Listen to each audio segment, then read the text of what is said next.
really the only thing I think that is keeping this country America, and the America we've always known, is President Donald Trump. He said, I am no longer going to allow the American worker to be taken advantage of. Any of your favorite Trump campaign people are on the new app called Parler. These sort of deep state, DC swamp creature, former intelligence people, all this nonsense, pushing back on Trump's agenda, which is putting America first. I am here as your president to proclaim before the country and before the world, this monument will never be desecrated.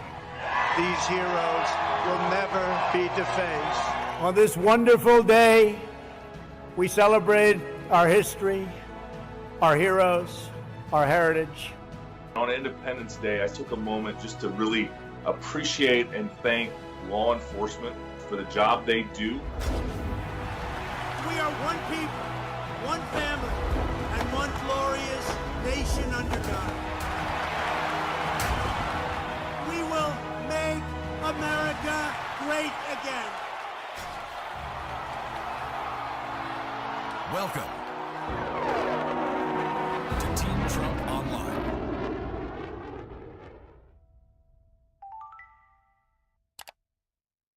I am here as your president to proclaim before the country and before the world, this monument will never be desecrated. These heroes will never be defaced. Their legacy will never, ever be destroyed. Their achievements will never be forgotten. And Mount Rushmore will stand forever as an eternal tribute to our forefathers and to our freedom.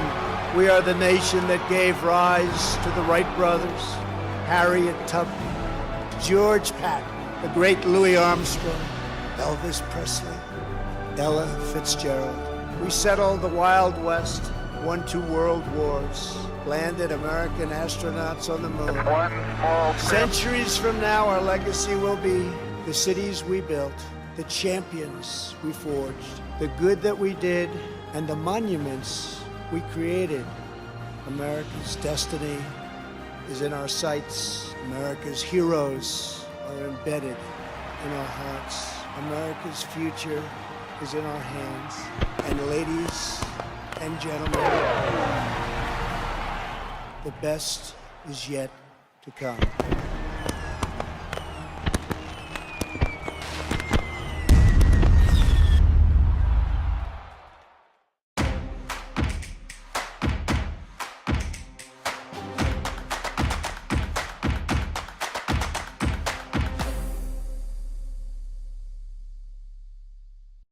Good evening, everyone, and welcome to Black Voices for Trump, Real Talk Online. I'm Katrina Pierson, Senior Advisor to President Trump's re-election campaign, and tonight I'll be joined by nationally syndicated talk show host of Stacey on the Right, Stacey Washington, North Carolina's president of the Frederick Douglass Foundation and national spokesperson for the Douglass Leadership Institute, Clarence Henderson, and Baptist minister, former radio and TV host, Reverend C.L. Bryant. Welcome to the show, everyone. Thank you so much, Katrina. Well, thank you for being here, and let's dive right in. Stacey, last month, President Trump signed his executive order on safe policing for safe communities. What are your thoughts on this historic executive action? Well, Katrina, I'm actually excited about the fact that the president saw fit to do an executive order because he wanted immediate action on this. But it's a local control issue. So the federal government will lead on mandating body cameras and dash cams and eliminating chokeholds and really increasing the amount of training that officers will receive, actually offering a certification process that will standardize the training across all federal agencies that pertain to law enforcement. And then local policing jurisdictions will follow that action by taking similar actions themselves. My point that I want to stress is obviously I'm very happy with what the president has done. As usual, he's leading on this, but policing is a local issue. So Katrina, when we see people blaming President Trump for cities on fire or for lawlessness, they're really misplacing their anger. You have the ability to impact how your policing organization actually interacts with you as a community member through managing your elected officials at the local level, because they're the ones who oversee police departments and their budgets. So the most important thing to take from this is, first, bravo to President Trump. I love the fact that he took recommendations, bipartisan suggestions from all corners, and created this executive order. Second, make sure that you're actually controlling the people who are managing your police department. And you can see even more reforms come in, but tailored to your specific locale. That's the most important thing you can get out of this. Yeah, I think that's extremely important. I mean, a lot of people like to abdicate the authority of even their own personal responsibility to the President of the United States.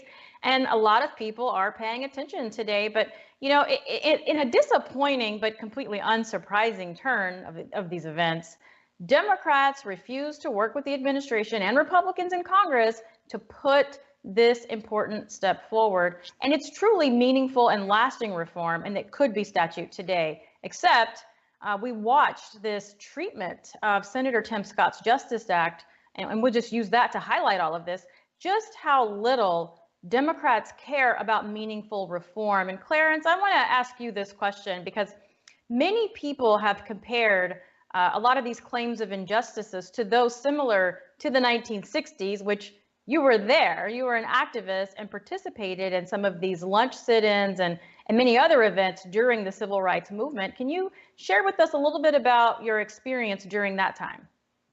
Well, Katrina, when it comes to civil disobedience, there's nothing new under the sun. This journey for me started back when I was 18 years of age. And our movement was a non-violent movement that was dealt with Jim Crow, and we put Jim Crow on trial, and specifically we were integrating a lunch counter. And I never in my life dreamed there would be a shot that was fired that was heard around the world when we exposed some injustice in the United States of America. And we understood that it had needed to be nonviolent because we are a nation of laws.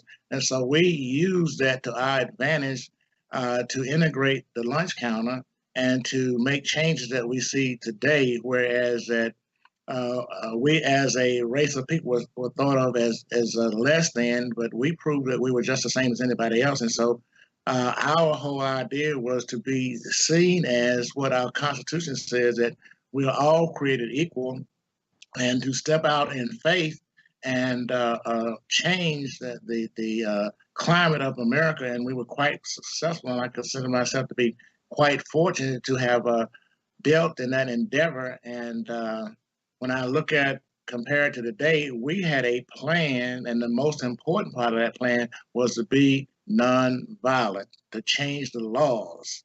And so when we put Jim Crow on trial, Jim Crow was found guilty, and there are no laws in the books in the United States at this point that are in reference to Jim Crow laws. That's a powerful statement, and we thank you for your courage and your determination, because here we are today doing a show, broadcasting to millions of people to deliver that message. And the difference between now and then, to your point, is nonviolence. And look at the success that has come from the work that you all have done, back in the 50s, 60s, and forward, compared to the damage that's actually being done today. And Reverend Bryant, what message would you like to give to these Democrats who are actually politicizing the Black experience, but have refused for decades to do anything to actually empower the community? What they are doing, Katrina, in so many ways is reestablishing strongholds that people like Clarence and my parents and even myself, who grew up in the 60s, worked so hard to tear down. That's the most amazing thing about what's going on in our America today.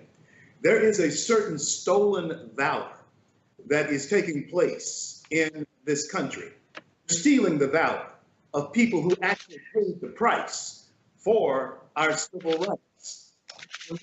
People like Clarence Henderson here with us, and of course Stacey Washington, who is coming alongside us, and of course you, who have done all the type of work that you have done in these last 10 years that I have known you in our movement, grassroots movement. I know that there are prices that we have paid. There is dues that we have paid. that many people just don't understand. And when we look back into the 60s and we try to compare the advantages that Black folks have in America today to the 60s, Clarence, you and I know that this is not the 60s. We are the greatest triumph in this country as far as Black people are concerned that America can point to. But yet the Democrats have made it their business to make us their mascots and victims of our past. And Black people, please hear me. There is no future in our past. In our past, we were slaves. They want us to remember where we came from, but they never talk about where we need to go and where we're going. They always want us to remember where we came from. But what we need to be focused on, and this is what this president had us focused on before this coronavirus hit, he had the economy booming, and red, yellow, Black, and white Americans of all stripes were able to take advantage of American prosperity. He had this nation booming. And so what we have tried 50 and 60 years into our American past and present, it's time for us to try something different, because evidently, my fellow Americans, Black people in particular, this has not worked for us. I do know something that will work: opening up the American economy, getting us back to work again, and making us all prosperous once again. That's what Donald Trump wants to do. You know, amen to that. And how about just acknowledging where we are today? I think that would be the first step for Black America to at least acknowledge so that we can move forward. And so thank you all for your comments. Stay right there. We're going to take a quick commercial break and be right back with more Black Voices for Trump, Real Talk Online. You have reached the 911 police emergency line. Due to defunding of the police department, we're sorry, but no one is here to take your call. If you're calling to report a rape, please press 1. To report a murder, press 2. To report a home invasion, press 3. For all other crimes, leave your name and number, and someone will get back to you. Our estimated wait time is currently 5 days. Goodbye. I'm Donald J. Trump, and I approve this message. We know you want to give Donald Trump 4 more years to fight for you in Washington, but he isn't just up against Joe Biden. He's up against the Democrat fundraising machine, and he needs all the help he can get. Don't just assume because his opponent hasn't completed a single sentence that this campaign is over. Crazy things happen, like this woman becoming Speaker of the House. Support the president today by texting Trump to 88022. Donald Trump is counting on every single one of his supporters to text Trump to 88022 now. I'm Donald Trump, and I approve this message. Thanks to President Trump, criminal justice reform gave nonviolent offenders a second chance at life and the American dream. He has given $100 million to HBCUs for scholarships and research. And he has done all this for us in less than one term. Imagine what he can achieve with 4 more years. I'm Donald Trump, and I approve this message. Welcome back to Black Voices for Trump, Real Talk Online. And now I want to talk about something that really animates me, you guys. I mean, these woke white liberals out there screaming in the faces of Black police officers, deciding who's Black or not based upon their own filters of pity. And this is in fact inherently racist. We all know this, but if you really think about it, you know, just how awkward must it be to be a white liberal who thinks that they know best for us, Stacey? I mean, we've seen the politicization of, and even the monetization of Black Lives Matter, this movement that sort of swept across the country. And you even have corporations donating millions of dollars to, you know, these official committees and organizations that they really know very little about itself, or its board members for that matter. The staff, I mean, nobody knows really much of anything, and they're just dumping all of this money into it. And so what do you think about this new woke capitalism brand? So first thing I want to point out is that companies that have engaged in this prior to this current unrest have not been spared the ire of Black Lives Matter. Nike and Target are 2 of the most woke companies on the planet, and they have not been spared having their buildings burned to the ground and vandalized by their cohorts in the Black Lives Matter movement, who they've funded, who they've validated, who they've elevated that voice into the American culture. So it doesn't pay to link up arms with Black Lives Matter. Now, it is an actual political front group that simply funnels money from the donor into an account that holds for 30 days. If the money lasts there for longer than 30 days, it then flows through to Bernie Sanders, who's not Black, Elizabeth Warren, again, not Black, and other candidates on the left who are running for president or office somewhere in the federal bureaucracy. So it's not paying off. But can I just talk a little bit about what isn't being discussed right now? If Black lives really matter to this group or to these companies, then they should be donating to causes that would actually improve the lives of Black Americans day by day. These are school choice initiatives. The president has opportunity zones. Companies could invest in opportunity zones and see a return on their money and sow seeds into the Black community that will bear fruit, not just this year or next year, but 20 years down the line. But I have more. I'm interested in better schools, public and private. I'm interested in charter schools. I'm interested in these special kind of zone schools that are like, they're magnet schools. So you have a school for the arts or for communications, and these little gifted kids who early on, they show a propensity for something. They get funneled into this and it changes the trajectory of their lives. I'm also thinking, what about GoFundMe? We've seen plenty of people from every area of life see someone who has a need, start a GoFundMe and radically impact that person for good. Why don't companies say, this is our hashtag, this is what we want you to donate to. We're going to double the money, or we're going to triple the money, or whatever they're going to do with it. We're going to contribute. We want you to contribute. And when we do that together, we're going to improve the lives of the people in this particular area. What about a GoFundMe for the businesses that have been burned down? Because their insurance certainly isn't going to pay to rebuild their business. I could go on and on and on, Katrina. We could do a whole Black Voices for Trump, Trump Online. I could speak the whole hour about ideas, not just mine, but yours and CL's and Clarence's and do I have to name all of the wonderful people we know who have these brilliant ideas? I could sit here and list off all the ways that corporations in America could help not just the Black community, but Americans in general.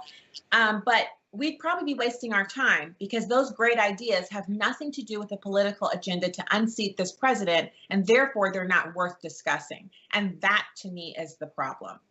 Yeah, you make a great point about, other things that these corporations could be investing in, things that are, could produce tangible results and not just pad the pockets of these activists. And, not to mention the white liberal radicals who are using Black America and organizations like BLM as a shield to push the extreme Marxist agenda.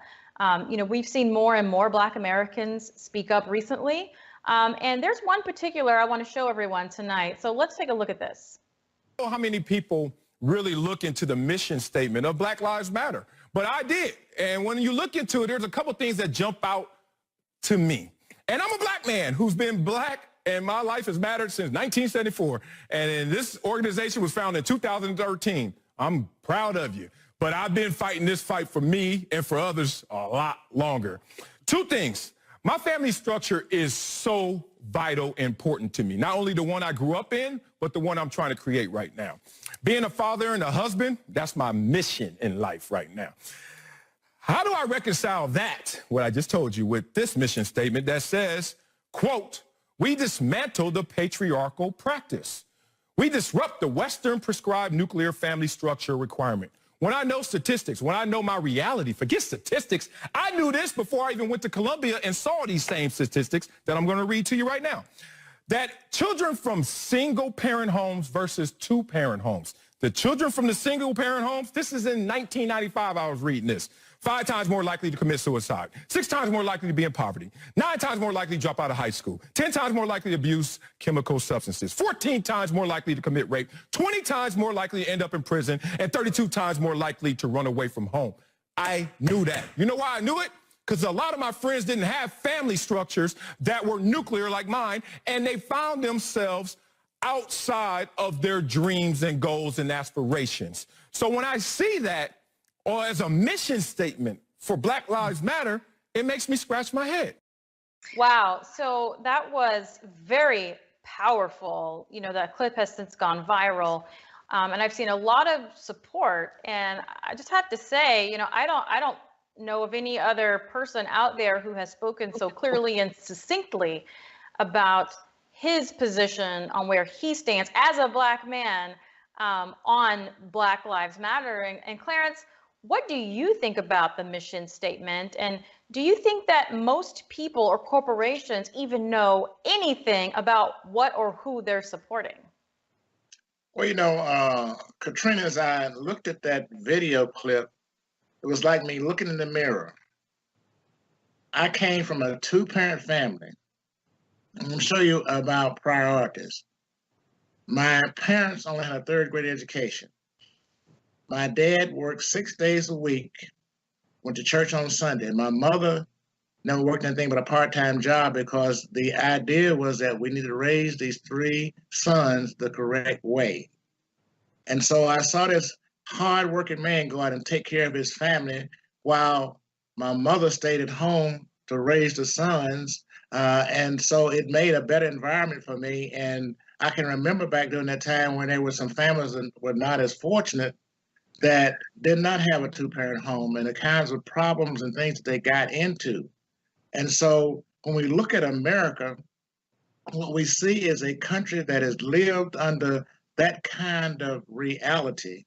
And for the mission statement for Black Lives Matter to be single parenthood or getting rid of the patriarchal family is quite frankly ridiculous, because the foundation of America is that when you look at the Black race especially, we have had most success when we had families. I look back from the time that I was born all the way up into the 60s when we had a very high rate of family tradition and family values, and it changed everything. And I learned how to compete rather than compare. So what came out of that was that I am the only child, only person in my immediate family that graduated from college, but yet my father was a university unto himself because he was a self-made man, worked for nobody but himself after he left the farm. And so I saw what it was required for me as a man to make it in this lifetime. And so when I hear Black Lives Matter saying things like that, a motto like that, they have no frame of reference. They have not studied history.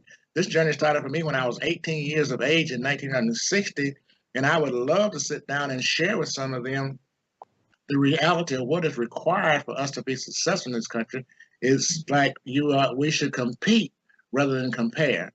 And after all those things, I had the opportunity to spend almost 30 years being in business for myself in the financial services industry, which is an industry that most people do not enter, where I dealt with mortgages, investments, things like that. So I am very proud to have and very fortunate to have had a two-parent family that taught me the values of what life is all about. Well, you know, I think that your very existence really speaks volumes to that, because you were successful by doing peaceful protests, and here we have this nuclear family that's completely dismantled, and that product is now out there being violent and oppressive. And so I think that speaks volumes. Katrina, Stacey? Katrina, if I could say one other thing. Sure. My father, I never heard him say anything against any race of people. He worked very diligently, very well with the other races. As a matter of fact, when I grew up, we did not have a TV. And one of the places where my father had rented a place to do mechanical work, the guy that owned the building was a white guy. And when we used to have fights back during that time, my dad would go, his friend who was white would invite him to his house to watch TV. And with my brother, younger middle brother, myself, and I can remember distinctly one fight where my dad is pulling for Joe Louis, and his friend Colin Marsh is pulling for Rocky Marciano, and they were the greatest of friends. So I have this lifetime of seeing how it's better to live that way than the other way. As Dr. King said, unless we learn to live together as brothers, we'll perish together as fools. And that is so true. You know, in that vein, I want to talk next about something that the mainstream media, you know, refuses to acknowledge during all of this, and this is that woke white liberal, you know, elected Democrats, if you will, how they're turning our experiences and our heritage really into a political prop, and it's all based on that false narrative. And Reverend Bryant, You know, I'm sure that many of these misguided liberals think that they might be helping, but really have taken away, you know, Black America's agency and insist that they believe that they alone can help us. And so what do you think about this whole white savior routine that we see Democrats use on our behalf? The progressive socialist Democrats are actually stealing the birthright of America, particularly American Black people. When we destroy our heritage and try to rearrange and redefine our history. The fact of my life's matter is that I was born in Confederate Memorial Hospital in Shreveport, Louisiana, back in 1956. And we were very fortunate to be born in hospitals back then. In the height of Jim Crow, headed toward 1964, 65, where I'd be 8 and 9 years old when that bill was signed. My point is this: all of the strides and all of the accomplishments from there to where we are right now, speaking on behalf of a president of the United States and encouraging others to take a look at both sides of this conversation. A Black man doing this, as I am doing and Clarence is doing, and certainly Black women doing this back in the days when I was born in Confederate Memorial Hospital, it was not possible. Yet all of the advances that we as Black people have in this country have occurred while all of those monuments that they want to tear down were standing right in their place. They have not hindered our progress. And certainly if I took off of my birth certificate, I was born in Confederate Memorial Hospital, that would truly change the very story, the very nature of my history. And America is doing the very same thing to you. You cannot leave out portions of your history and expect the truth of who you are to be. What do you replace your Confederate history with?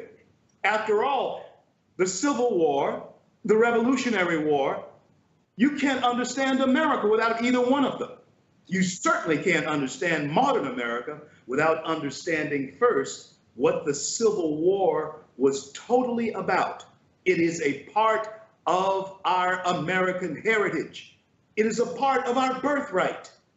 Why deny any of it? Let's face the truth, because Jesus told us this. The truth will make you free. That was true then, it's true now, and it will be true forever. You know, that's absolutely right. And, you know, one of the most profound things that someone said to me personally, it was very simple, and it was the fact that your life is the total of the sum of the choices that you've made throughout it. And that really stuck with me. And I share that with every young person that I come across, because when we look at, you know, this idea that somehow that our country is racist, after having elected a Black man as president twice, it's something that's very illogical to assume. And so I always point everyone to look within, because your life is very, very personal, and it all starts right there at home. So thank you all. We're going to take one last break, and we'll be right back with more Black Voices for Trump Real Talk. Stay right there. People are really looking for something. I think you have to go out and really work hard. You've sort of become like a folk hero. There are no better builders than we have in New York, and a big percentage of that is Black and minority folks, and I'm very proud of it. I say to the African-American people that have to suffer, I'm going to fix it. I'm going to fix it. The Black unemployment rate, the lowest in history. 1.3 million jobs, more than 1.3 million jobs added for African Americans. You talk about the First Step Act, thousands of people released from jail, 90% of them being African American. And I want to thank our incredible president. Funding for historically Black colleges and universities. Opportunity zones, almost 9,000 of those in marginalized areas. This president has done more for African Americans in a matter of 2 to 3 years than any president in my lifetime. I'm Donald Trump, and I approve this message. Antifa is destroying our communities, rioting, looting.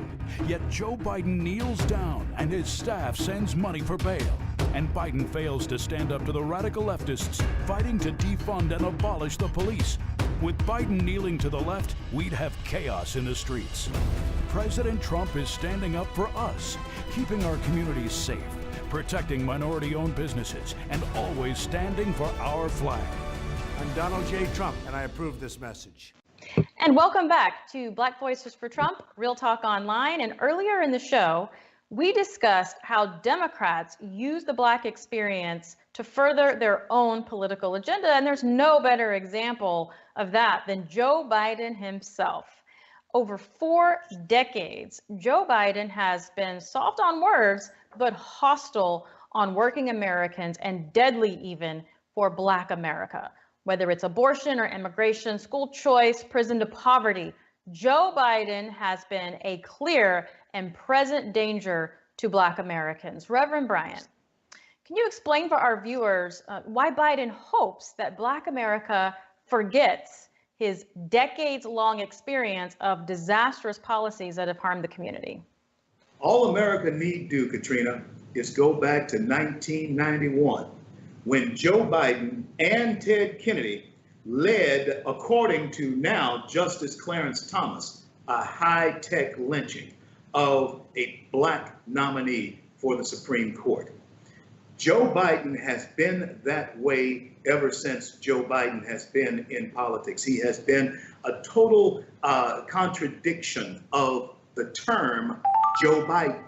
He wants to be everything to every man, and that is exactly why he is only polled maybe a little bit over 1% every time he has run for president.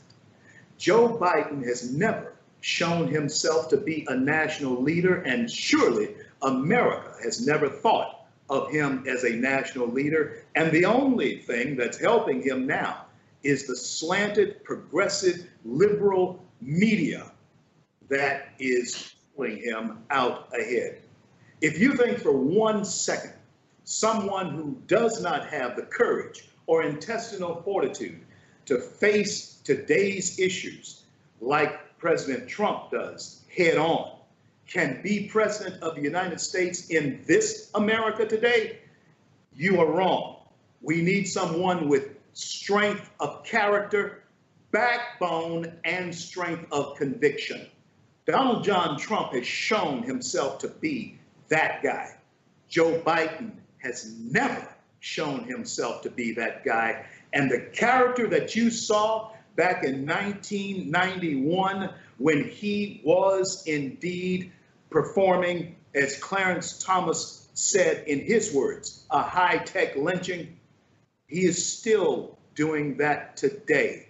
Black Americans, by trying to fearmonger you into thinking that if, in fact, you break out of the bondage that you have been in for 50 years, that he helped create, that somehow they're going to put y'all back in chains. That's Joe Biden. Don't buy it.